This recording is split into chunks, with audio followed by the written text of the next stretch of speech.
welcome back. We are going to focus on our hips today, and we're going to focus on our hip abduction. So bring the legs away from the body, or as I like to refer to as away from the abs, as a way to remember whether I'm moving outwards or inwards. So we're going to start with our setup with our feet in underneath the hips, toes facing forward, slight bend in those knees. Now I'm going to work on my right side, and as I have this here for stability. Again, if you have one of these, you can use one of these, or you have a tabletop, a chair with no rollers underneath it, countertop, so on and so forth. It's not a balance exercise. We're really trying to isolate these abductors here. So I have a slight bend in my knees, core is engaged, looking for that straight posture, shoulders, hips to heels to start off with. And then I'm going to exhale, and I'm going to bring my heel out away from the body. Now, I'm going to inhale in. Notice what happens to these toes. They don't move. Toes face forward, and then back in. You also notice that there's not a lot of range of motion, and that is okay.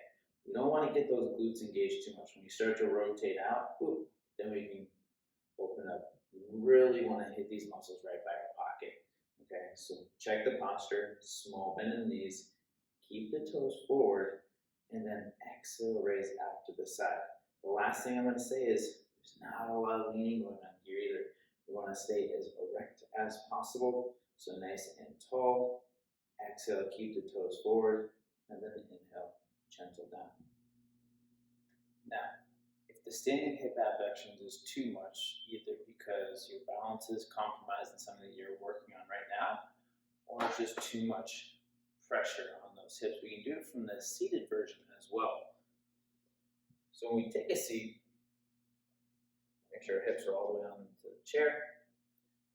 Quick check-in with the posture. I'm also going to check in with where the heels are, get those heels underneath the knees. And we're going to slightly elevate one of those feet. And we're going to abduct, open up the hip joint, point the knees and the toes away. We're exhaling, we're squeezing, then we're inhaling and bringing it back in.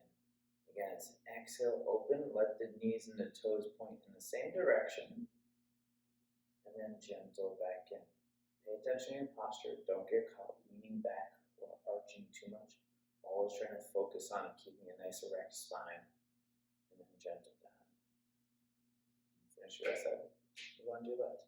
And there's your seated hip abduction.